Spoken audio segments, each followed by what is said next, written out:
perbuatan materialnya. Apakah perbuatan materialnya pernah diadili dan kemudian diputus dengan putusan berkenaan tetap atau tidak? Jadi dia bukan berkenaan dengan pasalnya, tapi berkenaan dengan perbuatan materialnya. Apakah kemarin yang diadili adalah perbuatan itu juga atau tidak? Berarti yang harus dinilai adalah terkait dengan hakikat dari perbuatan yang sejauh ini sudah diputus dihubungkan dengan perkara yang sekarang muncul timbul. Tapi aspek pra-peradilannya adalah apakah medis idem juga bisa dijadikan alasan untuk menyatakan penetapan tersangka sah atau tidak sah? Kan gitu. Problemnya menurut saya itu. Saya belum menemukan kasus yang memang ada di mana medis idem menjadi alasan untuk menyatakan penetapan tersangka tidak sah. Tapi kalau yang serupa dengan itu ada, misalnya soal berhubungan dengan daluarsa yang mulia. Jadi ada di pengadilan ini juga menetapkan penetapan tersangka dipandang tidak sah karena perkara itu sudah daluarsa, sudah lewat waktu. Sebenarnya lewat waktu atau daluarsa dengan medis ini kan sama-sama alasan menggugurkan tuntutan pidana. Jadi kalau menurut saya itu bisa menjadi alasan untuk dimohonkan, ya medis itu alasan dimohonkan bahwa perbuatannya sudah pernah diadili dan diputus, kemudian dia dijadikan tersangka lagi atas perbuatan itu, dan itu menjadi alasan untuk memohonkan pra-peradilan yang tidak sah. Tapi sekali lagi saya harus mengatakan dengan jujur bahwa belum pernah saya menemukan kasusnya. Tapi kalau sekedar mau dimohonkan mungkin bisa. Yang kedua, problem yang utama adalah sekali lagi, benarkah sebenarnya kasus pertama yang dilaporkan yang menyatakan bahwa perbuatan yang dipersangkakan atas pasal tersebut itu tidak memenuhi unsur, itu juga perbuatan sekarang juga yang kemudian dijadikan tersangka. Dan gitu ya, itu yang ditahan dari pasal yang sama. Ya itu yang harus dijadikan penilaian kan gitu. Jadi orang pernah dilakukan penyidikan atas satu perkara atas dengan sangkaan satu pasal yang dilanggar, untuk itu jadi tersangka, ditangkap dan ditahan. Lalu kemudian atas perbuatan yang sama juga, misalnya yang bersangkutan dijadikan tersangka lagi atas laporan yang lain kan gitu. Nah, saya kira itu juga menjadi hal yang bisa dimohonkan sebagai dasar bahwa penetapan tersangka yang kedua tidak sah. Tapi saya kira bukan dalam hubungan dari sini dan kalau itu, karena tentu bukan berkenaan dengan penilaian pokok perkara. Dan yang dimaksud dengan medis itu kalau perkara itu sudah diputus oleh pengadilan. Jadi kan ditetapkan tersangka dan kemudian lapor upaya paksa terhadap dia atas pasal itu, lalu ada laporan lagi, ditetapkan tersangka lagi dan upaya paksa lagi. Saya kira itu yang harus dinilai. Apakah benar ini redundant? Apakah benar ini pengulangan atas peristiwa yang sama? Bisa jadi ternyata peristiwa yang berbeda. Saya kira itu satu hal yang kemudian harus diuji di dalam permohonan pra peradilan. Sehingga seperti itu. Terima kasih. Karena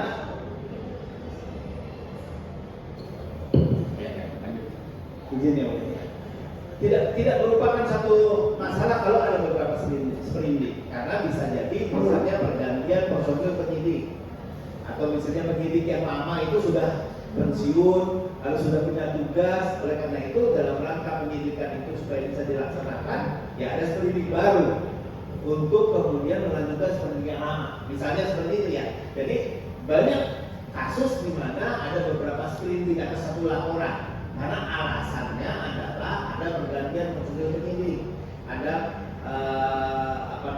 perpindahan tugas dari penyidik tersebut. Saya kira kalau itu bukan masalah. Tentu yang harus dijadikan dasar untuk menghitung tadi alasan pra peradilan terhadap penetapan tersangka dikabulkan karena belum menerima SPDP adalah sepertiga pertama. Jadi 7 hari dari sepertiga pertama si terlapor harusnya sudah menerima SPDP. Misalnya begitu. Jadi kalau dia mendapatkan sprindik dari SPDP dari sprindik yang kedua itu masalahnya, kan begitu. Kalau masalahnya dia menerima dari sprindik yang pertama, saya kira tidak ada masalah, kan bisa saja sprindik berikutnya itu adalah persoalan pergantian personil. Tapi memang kelemahannya kalau terkait dengan upaya paksa penahanan, peradilan tidak mempunyai kewenangan untuk menilai terkait dengan sah tidaknya perpanjangan penahanan. Sah tidaknya penahanan iya bisa dinilai di pra peradilan.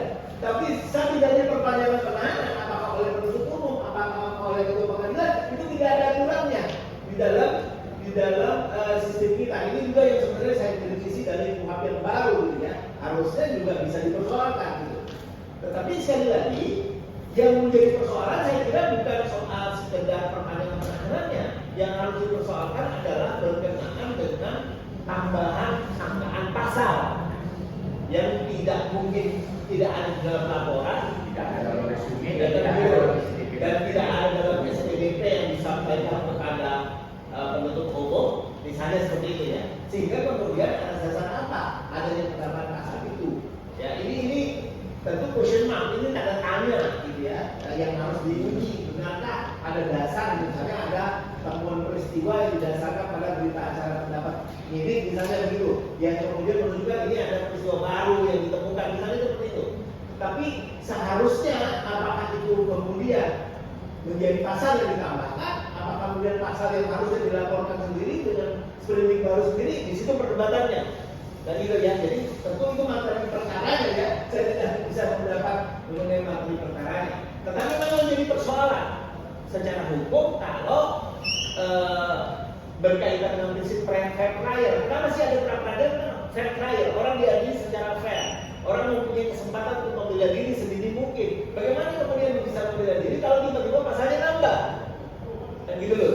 Nah ini yang kemudian bisa dipersoalkan melalui pra-peradilan, saya kira berkenaan dengan alat bukti yang berhubungan dengan penambahan tersangkaan itu, bukan dengan konsekuensinya, yaitu berhubungan dengan perpanjangan penahanan tadi yang saudara kuasa pemohon sampaikan.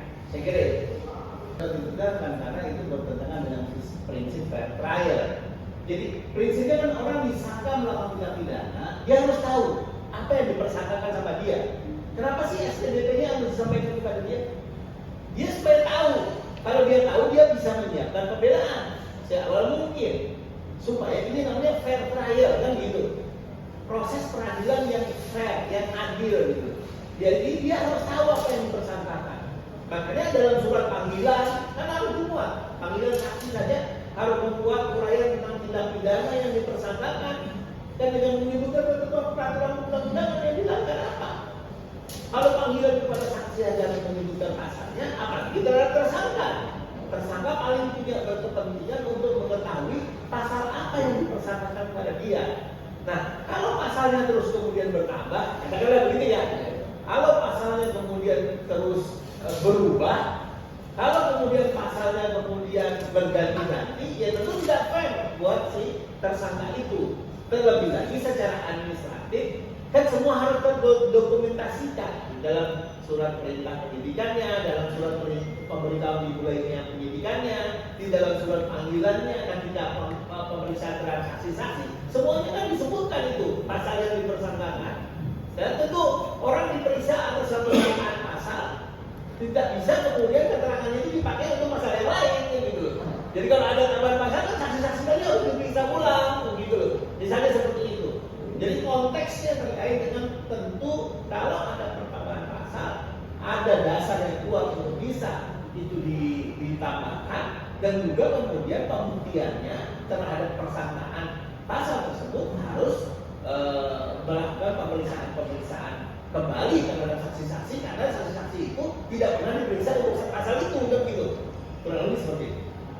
Dengan pemelataan unsurnya ini bagian dari tindak pidana pencurian, cuma dilakukan pada waktu khusus dalam keadaan khusus oleh pelaku yang khusus. Misalnya dilakukan pada malam hari, pada waktu kebakaran, pada waktu terjadi bencana, atau dilakukan oleh orang secara bersekutu, atau dilakukan oleh cara yang khusus untuk mengambil barang tersebut, dia harus memanjat, menggunakan kursi palsu dan seterusnya. Makanya disebut dengan pencurian pemberatan. Tetapi unsur umumnya sama dengan pencurian pada umumnya, mengambil barang sesuatu kepunyaan orang lain gitu. Jadi yang paling penting sebenarnya alat buktinya adalah objek perkaranya, apa yang diambil. Barang buktinya apa yang dicuri, ada begitu itu. Kalau dalam KUHP baru Undang-Undang Nomor 20 2025, salah satu alat bukti itu adalah barang bukti, namanya physical evidence. Itu adalah bukti yang paling kuat. Jadi kalau kasus pencurian, bukti yang paling kuat apa? Ya barang buktinya apa yang dicuri. Karena nggak mungkin ada suatu pencurian tanpa barang bukti, misalnya begitu. Itu sebagai barang alat bukti yang paling kuat. Dan gitu, di samping juga tentu diperlukan pembuktian terkait dengan perbuatan-perbuatan tersebut, gitu ya. Misalnya tadi objek barang buktinya barang sesuatu yang sebagai seluruhnya punya orang lain, ya harus bisa dibuktikan itu punya orang lain. Dengan tidak sama tuh pencurian dengan pemberatan dengan mencuri ikan, misalnya gitu. Kalau ikan ikannya nggak perlu dibuktikan itu punya siapa, kan gitu.